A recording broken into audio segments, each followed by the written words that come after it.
고 노태우 전 대통령의 연결식이 유가족 등 50여 명만 참석한 가운데 서울 올림픽공원에서 엄수됐고 유해는 파주 검단사에 임시로 안치됐습니다. 더불어민주당 지도부 등이 불참한 가운데 연결식에서는 고인의 공과가 함께 언급됐습니다. 고등학교 3학년 남학생이 코로나 백신을 맞고 75일 후 사망한 사례가 신고됐습니다. 백신 맞은 고3 학생의 사망 사례가 신고된 것은 처음으로 방역당국은 인과관계를 조사하고 있습니다. 어젯밤 이태원 거리에는 할로윈데이를 미리 즐기려는 사람들이 몰리면서 그야말로 인산이례를 이뤘습니다. 밤 10시가 넘은 시각에도 술판을 벌이는 등 곳곳에서 방역수칙이 지켜지지 않아 감염 확산에 대한 우려가 나오고 있습니다. 사무실에서 생수를 마신 직원이 숨진 일명 생수병 사건의 피의자 강모 씨가 자신이 남긴 메모에서 한 여성의 이름을 언급한 것으로 확인됐습니다. 그녀는 누구인지, 강 씨는 왜 이런 범행을 저질렀는지 사건을 보도해서 집중 취재했습니다.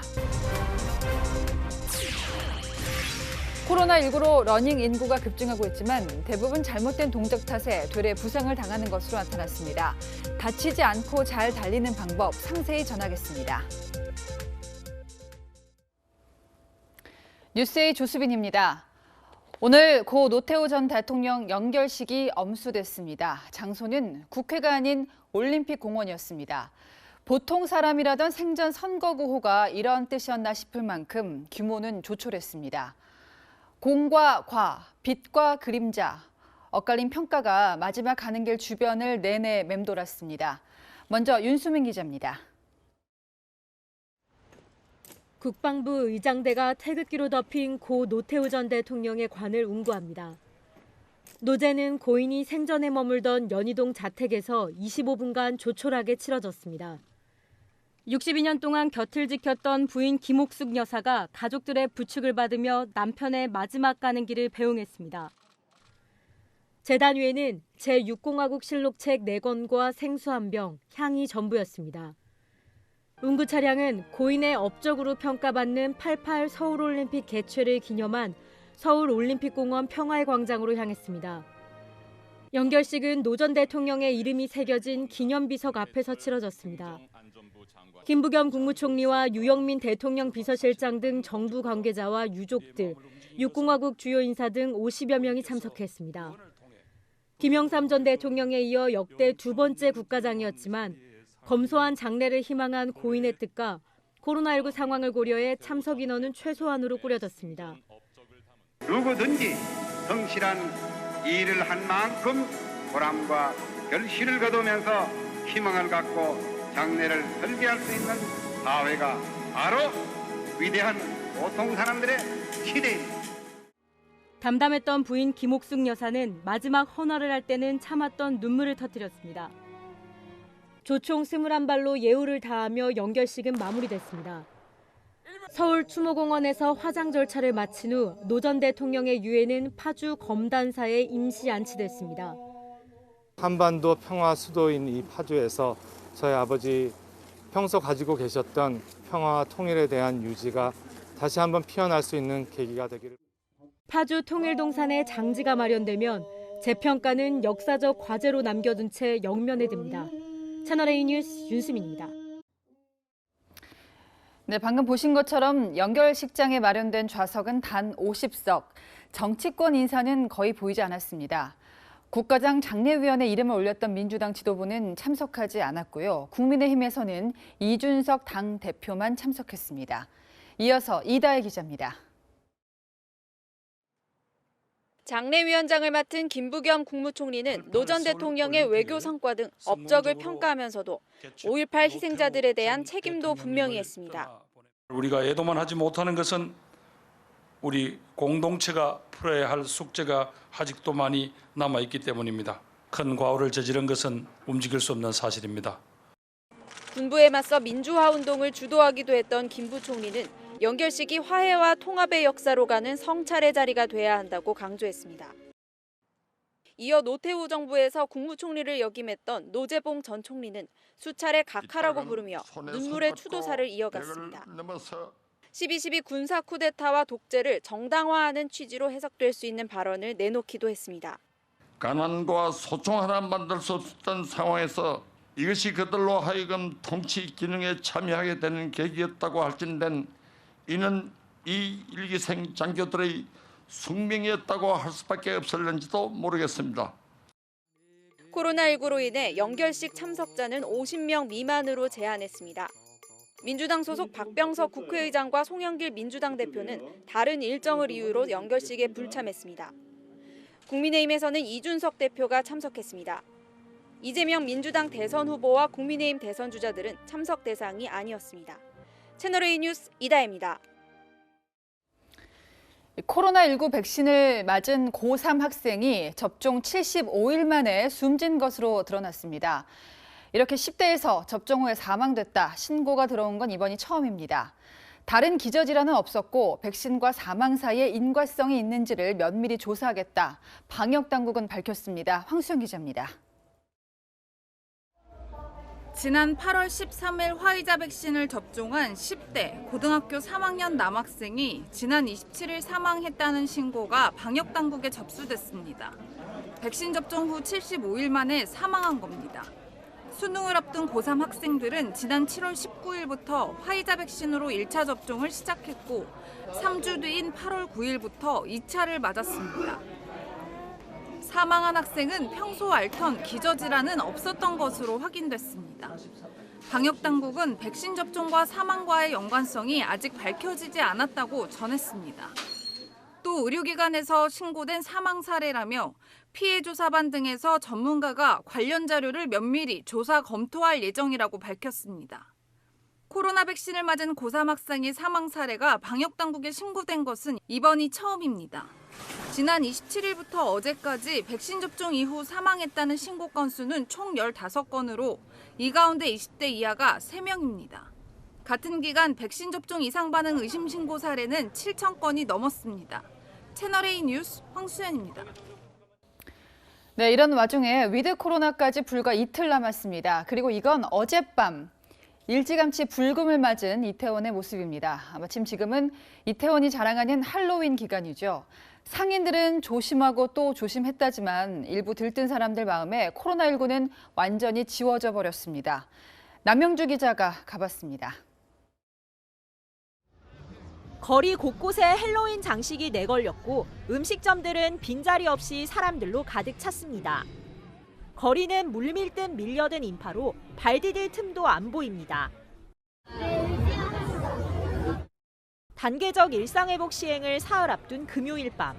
헬로윈 분위기를 미리 즐기려는 시민들로 이태원 거리는 인산인해를 이뤘습니다. 할로윈 한번 제대로 즐겨보자 해서 갑자기 오게 됐어요. 생각보다 사람 많았고. 인파가 몰리면서 거리 두기도 불가능해진 상황. 곳곳에서는 마스크를 턱에 걸친 채 노래를 부르거나 아예 노마스크로 대화를 나누는 장면도 목격됩니다.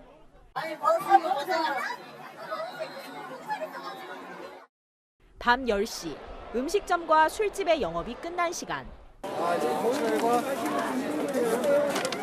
경찰들이 호루라기를 불며 귀가를 안내하지만 아랑곳 없이 술을 마시거나 오히려 항의를 하기도 합니다. 계속 말씀드렸잖아요. 계속 말씀드렸잖아요. 1년 동안 사라질 분들은 뭐 자꾸 저한테 내일 모레면 끝나는 거 이렇게까지 해야 하나. 사람들 그랬다 해서 왔는데 경찰이 나왔네요. 예상보다 많은 인파가 몰리면서 시민들도 코로나19 확산을 우려합니다. 마스크 벗은 사람 조금 많이 보이긴 했었어요. 마스크 정도는 그래도 써야 되지 않을까. 위드 코로나가 하면서 사람들이 다 풀려가지고 몸이 되게 걱정이 되긴 하는데. 경찰 180여 명과 공무원 200여 명이 어제 하룻밤 사이 이태원 영업장 168곳에서 계도 활동을 펼쳤고 밤 10시 이후에 영업한 음식점도 한 곳 적발했습니다. 채널A 뉴스 남영주입니다.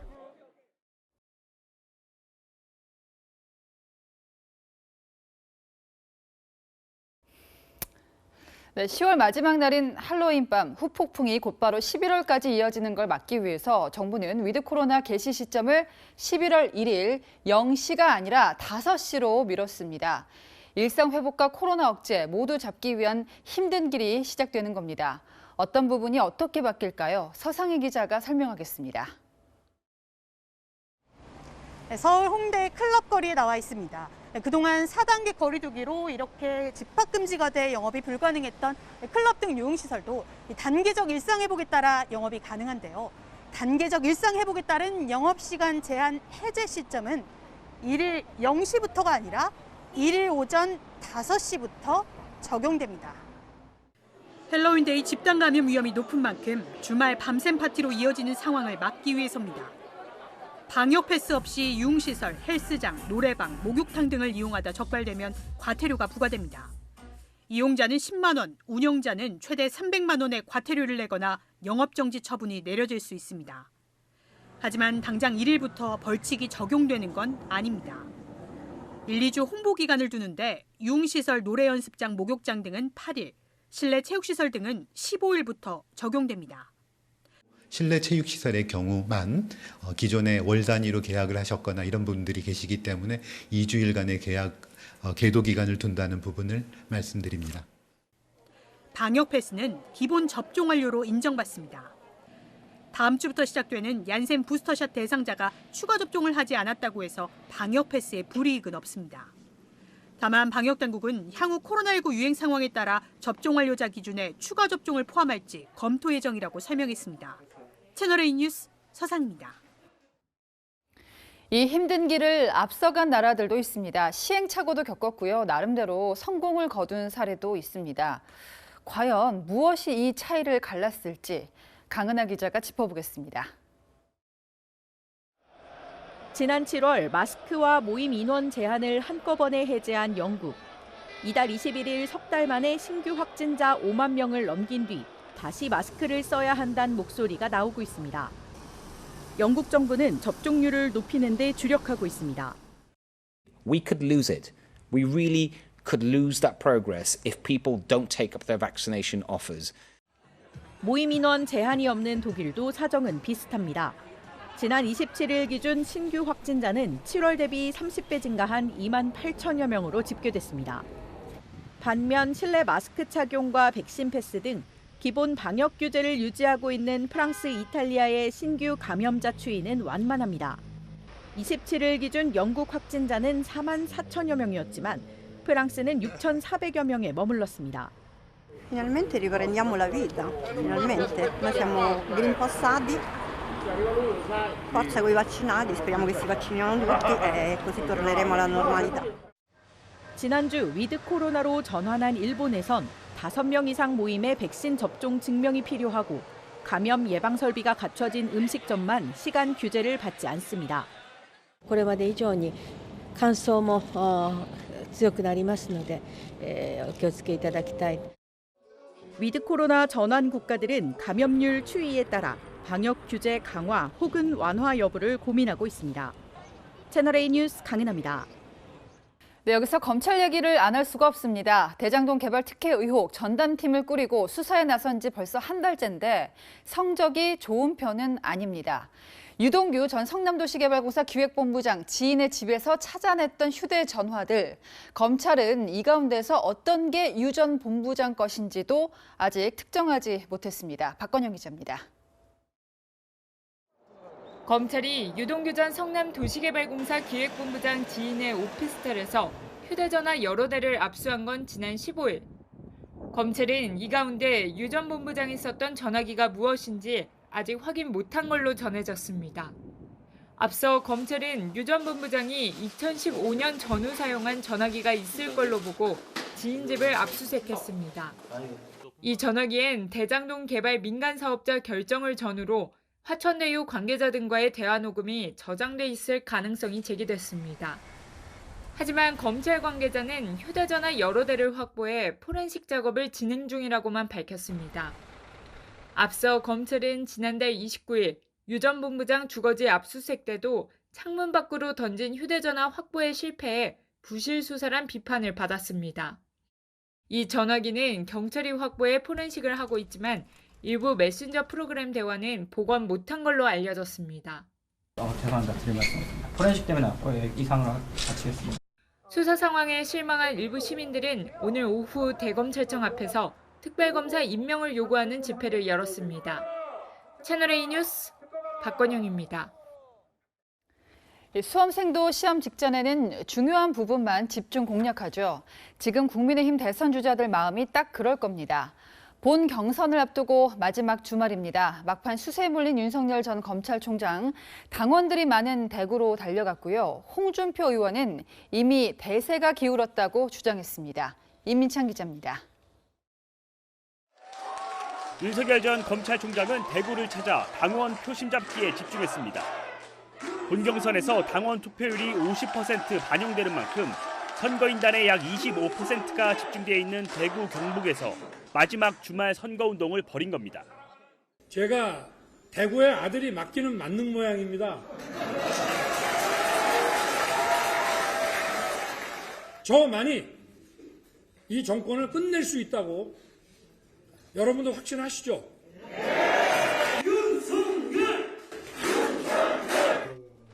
홍준표 국민의힘 의원은 대구 경북에서도 승기를 잡았다고 주장했습니다. 대구 경북이 뒤집어졌거든요. 이제 그 흐름을 돌리지 못할 겁니다. 이제 영남은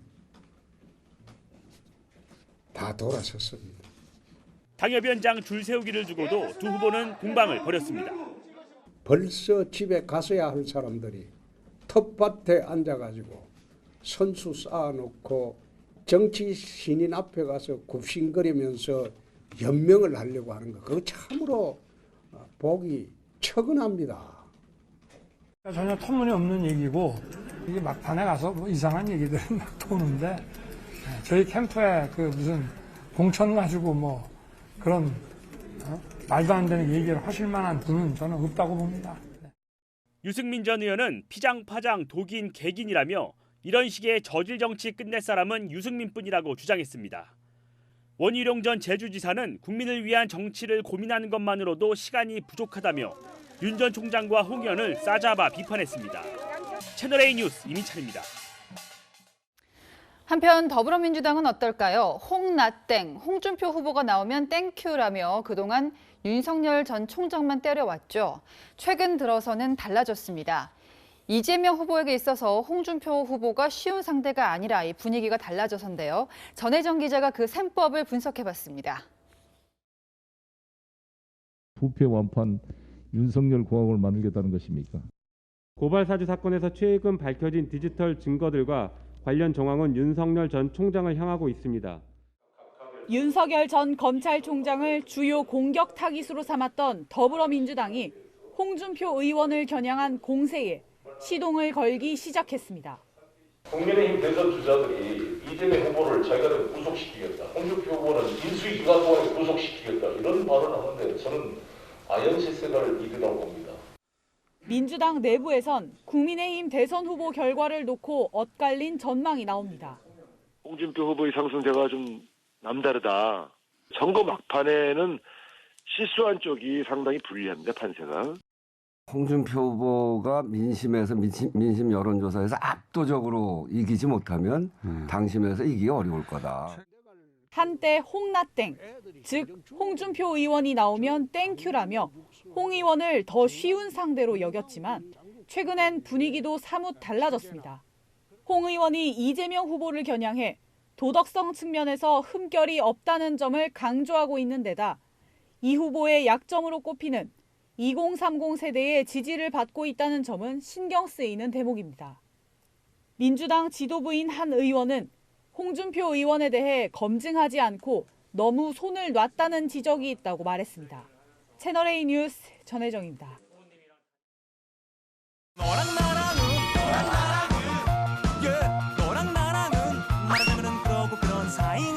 여랑여랑 오늘은 정치부 최선 기자와 함께하겠습니다. 자, 첫 번째 주제는요. 노태우 전 대통령 국가장 연결식장인데요. 여기에 오랜만에 울려 퍼진 노래가 있었어요. 네, 이 노래 들으면 아직도 가슴 뭉클하신 분들 계실 겁니다. 네. 손에 손잡고 벽을 넘어서 우리 사는 세상 더욱 살기 좋도록.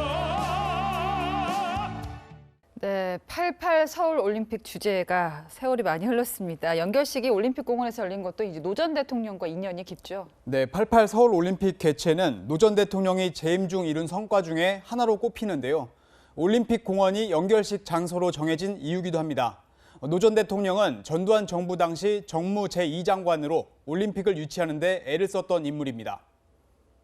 사무실을 내 무덤으로 만들어달라고 하시던 그 절기의 기회에 열리게 되고 이를 기념하기 위해 건립된 평화의 광장에서 국가장 연결식 장소를 결정할 때 생전에 어떤 공적을 세웠는지 이걸 감안하는 것 같은데요.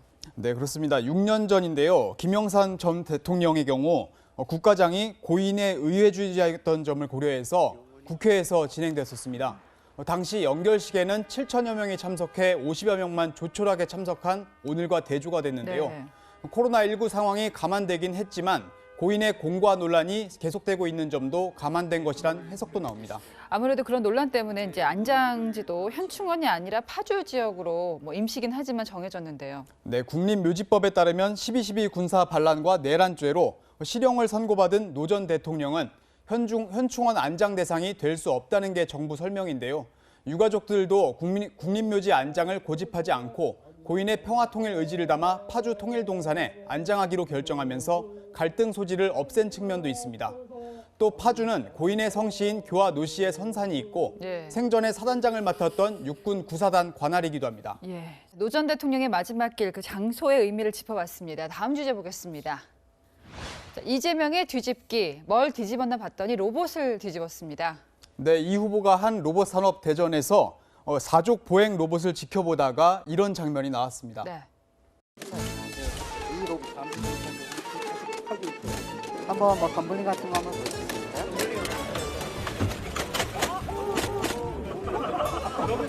망가진 거 아니에요? 되더라도 스스로 일어나야 되는데. 네, 일어날 겁니다.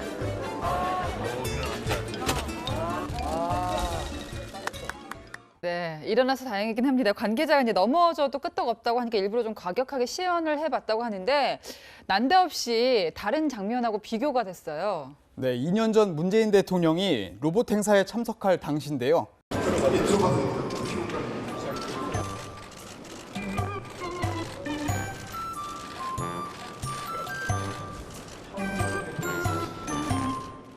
온라인에서는 아기처럼 다루는 문 대통령과 비교된다는 등 이 후보와 문 대통령을 비교하는 반응이 쏟아졌습니다. 예, 해프닝이긴 하지만 이재명 후보가 이제 문재인 대통령이랑 어떤 관계를 설정할 것인가 이걸 로봇 뒤집기에 빗대서 여러 관측들이 나오고 있더라고요.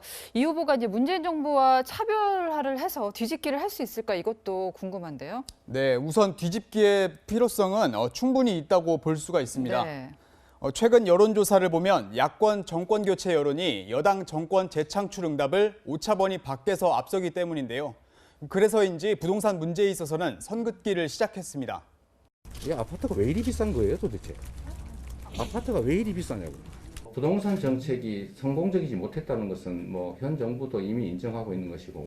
네, 저렇게 말하지만 민주당 후보인 만큼 칼로 무 자르듯이 선을 그을 수는 없을 텐데요. 그렇습니다. 이 후보로서는 원팀 구성을 위해 친문의 지지가 필요한 상황이고요.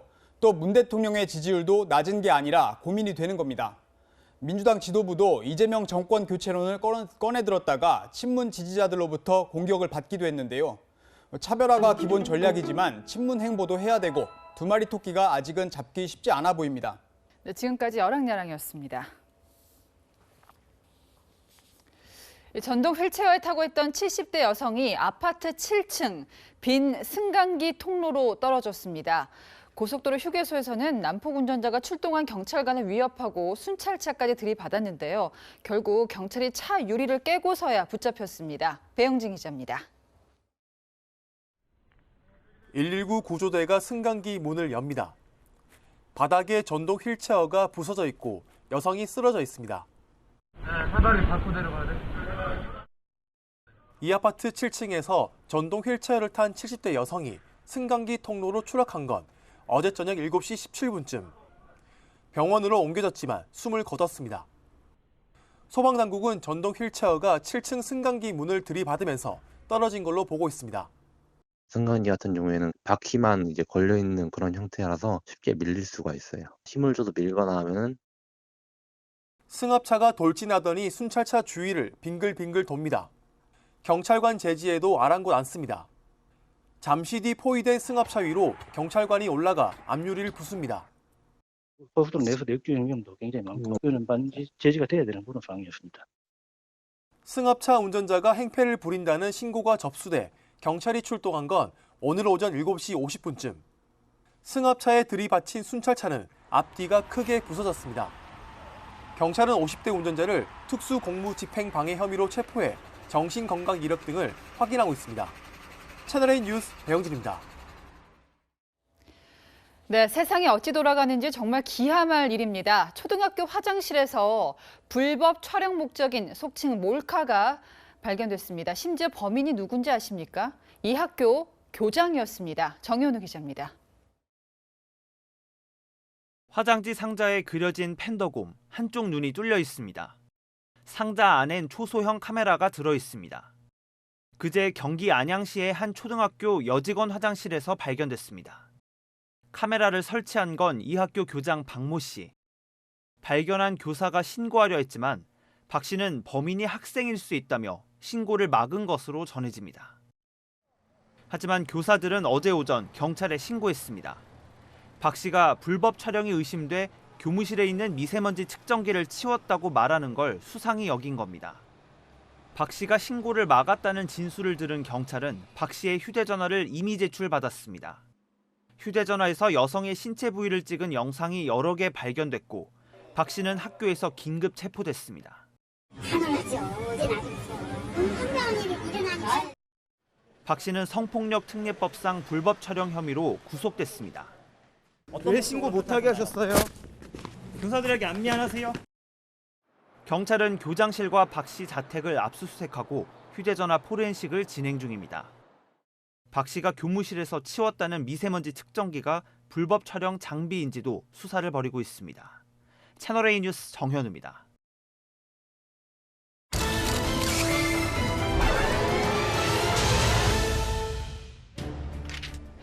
한 회사 직원 2명이 생수를 마시고 쓰러진 일명 생수병 사건. 독성 물질에 중독돼 중태에 빠졌던 40대 간부급 남성은 결국 숨졌습니다. 피의자인 회사 직원까지 극단적 선택을 하면서 사건은 미궁으로 빠지는 듯했습니다. 그런데 피의자의 회사 책상에서 미스터리를 풀 단서가 발견됐습니다. 그가 남긴 메모였습니다. 범행을 암시하는 글귀와 함께 한 여성의 이름이 적혀 있었습니다. 그녀는 누구였을까요? 그리고 그는 왜 이런 메모를 남겼던 걸까요?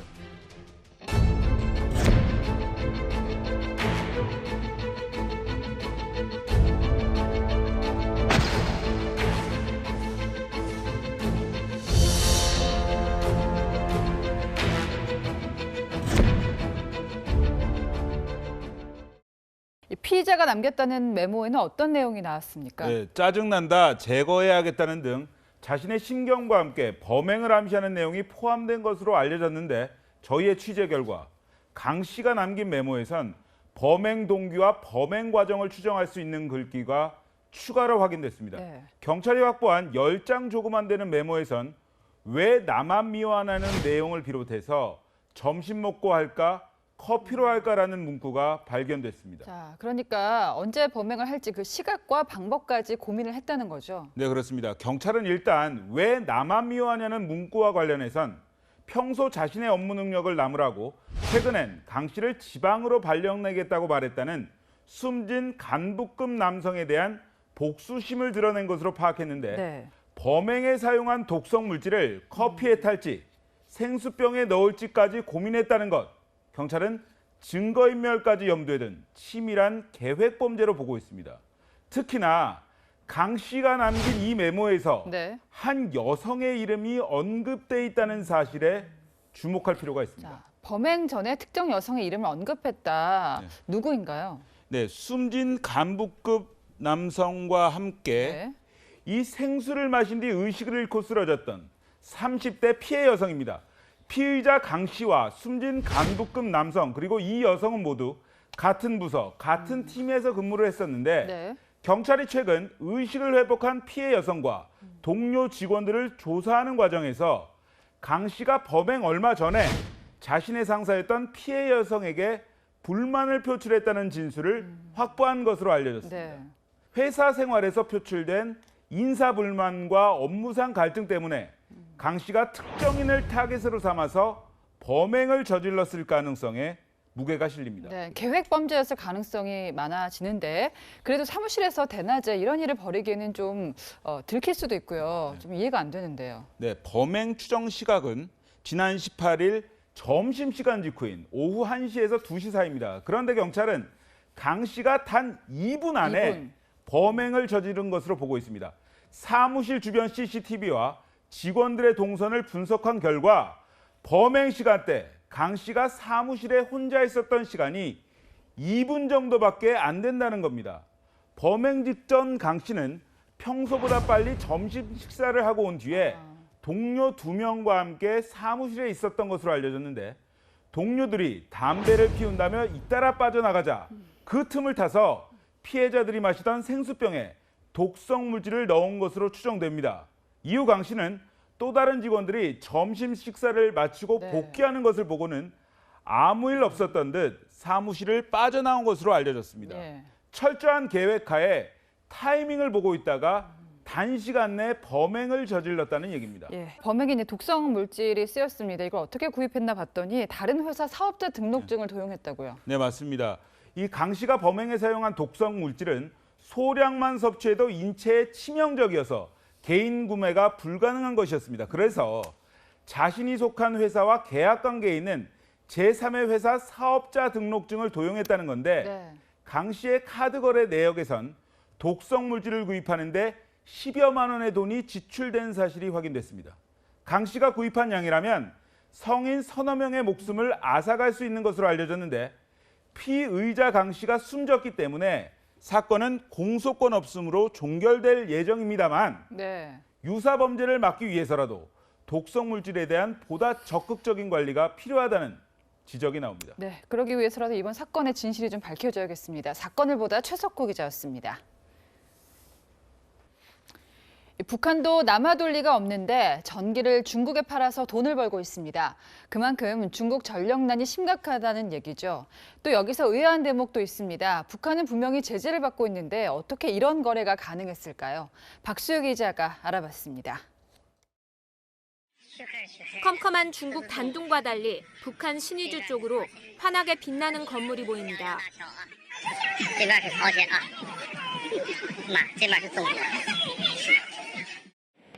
지난해 8월 촬영한 압록강 철교의 모습입니다. 중국 방향으로는 환하게 불이 들어왔지만 북한 쪽은 꺼져 있습니다. 1년 만에 북중 전력 상황이 역전된 겁니다. 단둥이 암흑도시가 된 건 중국의 전력난 때문입니다. 중국 정부는 북한에 도움을 요청했습니다. 지난달에만 중국이 북한에서 수입한 전력은 지난해 같은 기간보다 62% 급증했습니다. 올해 3분기까지 291기가와트시, 약 140억 원 규모를 수입했습니다. 한 대북 소식통은 채널A에 압록강변 수풍댐 발전기 7대 중 석 대는 북한, 석 대는 중국, 나머지 한 대는 가변으로 사용 중이었는데 중국 전력난에 북한목까지 중국으로 넘기고 외화를 받고 있다고 전했습니다. 문제는 석탄이나 철광석, 농산물과 달리 전기는 대북 제재 대상이 아니라는 점입니다. 압록강에 있는 수풍댐을 비롯한 몇 가지 수력발전 인프라가 존재하기 때문에 중국과 북한이 공동 지분을 소유하고 있는 부분에 대해서는 중국이 요구를 해서 예외 조항이 들어가 있는 게 지금 안보리 대북 제재 조항들이고요. 하지만 북한도 탄광의 전기가 끊길 정도로 전력 사정이 좋지 않습니다. 북한의 전력 생산량은 2019년 기준 238억 킬로와트시로 남한의 4%에 불과합니다. 채널A 뉴스 박수유입니다.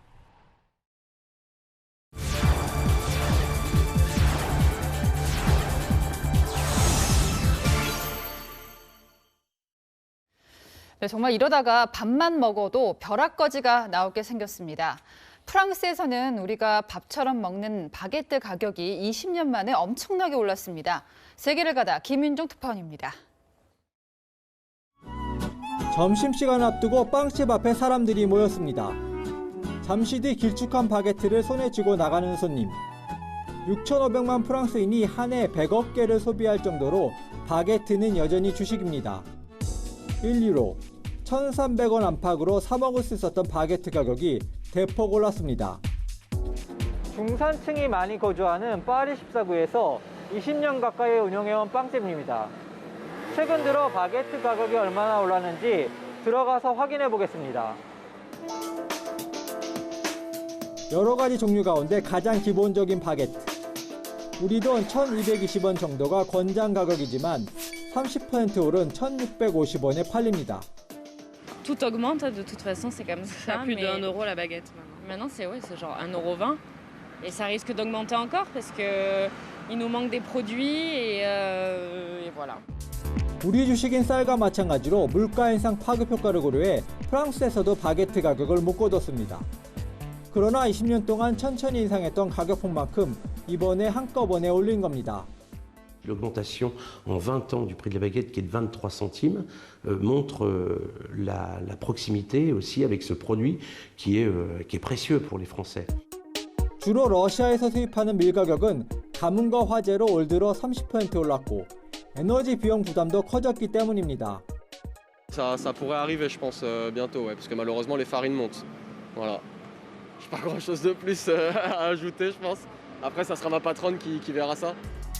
프랑스 주식 비용이 오르자 물가 상승은 전방위로 이어지고 있습니다. Les prix ont beaucoup augmenté, que ce soit en diesel, que ce soit en essence, en 95. C'est comme le reste, c'est comme le gaz, l'électricité. J'ai pas d'idée à savoir ce que le gouvernement peut faire. Il y a soit on supprime, enfin on enlève les taxes, soit on baisse les taxes. L'électricité, le gaz, tout augmente. Donc c'est de plus en plus difficile. Mais c'est comme ça. 유럽에 들이닥친 에너지 가격 급등에 이어 곡물가 상승까지. 파리 시민들이 체감하는 올겨울 살림살이는 예년보다 더 퍽퍽합니다. 파리에서 채널A 뉴스 김윤종입니다. 요즘 아침 저녁으로 달리기 하는 분들이 정말 많죠. 하지만 정작 제대로 뛰는 사람은 손에 꼽을 정도입니다. 잘못 뛰다가는 몸을 망칠 수도 있습니다. 윤승옥 기자가 정확하게 알려드리겠습니다. 달리기 열풍이 확산되면서 러닝 인구가 급증하고 있습니다. 그런데 제대로 뛰는 사람은 많지 않습니다. 잘 뛰는 분이 한 1-20% 정도 되는 것 같아요. 잘못 뛰고 있어 몸을 약간 혹사시키고 있다고도 할 수 있겠죠. 평균 경력 2년, 동호인 7명을 분석했더니 제대로 뛰는 사람은 딱 1명. 대부분 잘못된 주법 탓에 부상을 호소합니다. 왼쪽 무릎 통증이 좀 심해서 무릎이 좀 많이 아파요. 저 종아리가 좀 아프더라고요. 뛰고 나면 다음날 좀 뭉쳐있고. 가장 흔한 문제점은 뒤꿈치부터 닿는 겁니다. 뒤꿈치 착지를 하게 되면 무릎에 스트레스를 엄청 많이 받을 거고요. 정석은 발바닥 중간에서 앞꿈치로 나아가는 겁니다. 몸을 기울여서 뛰면 정상 착지가 가능한데 걸을 때와 똑같이 몸을 세우기 때문에 뒤꿈치 착지를 하게 됩니다. 팔 동작에선 손이 몸의 중앙선을 넘어가는 게 문제입니다. 혹시 그것 때문에 어깨도 아파질 수 있나요? 손이 안으로 이렇게 들어오면 라운드 숄더가 생겨요. 팔을 90도로 유지하고 뒤로 힘껏 당기는 게 정석입니다. 바이킹처럼 뒤로 치면 앞으로 툭툭 떨어지게 돼요. 다리 동작은 발바닥 앞부분을 잘 쓰도록 교정합니다. 앞꿈치로 세게 디디며 걷고 또 뛰는 동작을 반복하면 폼이 바뀌게 됩니다. 그 다음은 호흡. 코로 마시고 입으로 뱉는데요. 권장되는 건 2번의 마심과 2번의 뱉음. 이렇게 되는 거죠. 케이던스, 즉 1분간 스텝은 180회, 보폭은 1m가량이 적당합니다. 무리하면 오히려 탈이 납니다. 30분 정도 달리는 게 건강에 가장 좋습니다. 채널A 뉴스 윤승옥입니다. 설악산부터 한라산까지 전국의 산들이 단풍으로 곱게 물들었습니다. 현재 설악산과 오대산 등 중부지방의 단풍이 절정을 보이고 있는 가운데 남부지방도 첫 단풍이 시작됐는데요. 앞으로 2주에서 3주간 가장 아름다운 자태를 뽐낼 것으로 보입니다. 내일 남부지방은 단풍을 즐기기 좋은 맑은 날이 이어지지만 중부지방은 날이 꾸물꾸물하겠습니다. 새벽 한때 수도권 서부와 충남 북부 서해안은 비가 내리겠고요. 오후에 경기 북부에 다시 내리기 시작해 밤이면 서울과 경기 남부, 영서지방으로도 확대될 텐데요. 양은 5mm 안팎으로 매우 적지만 밤부터 경기 북부와 영서 북부엔 돌풍을 동반해 요란하게 내리겠습니다. 내일 아침 서울은 11도, 대전은 8도로 쌀쌀하겠고요. 한낮에는 서울이 19도, 대구 21도, 부산은 22도까지 올라 평년보다 온화하겠습니다. 다음 주엔 기온이 다소 내려가면서 낮에도 서늘하겠습니다. 날씨였습니다. 네, 시청해주신 여러분 고맙습니다. 내일도 뉴스입니다.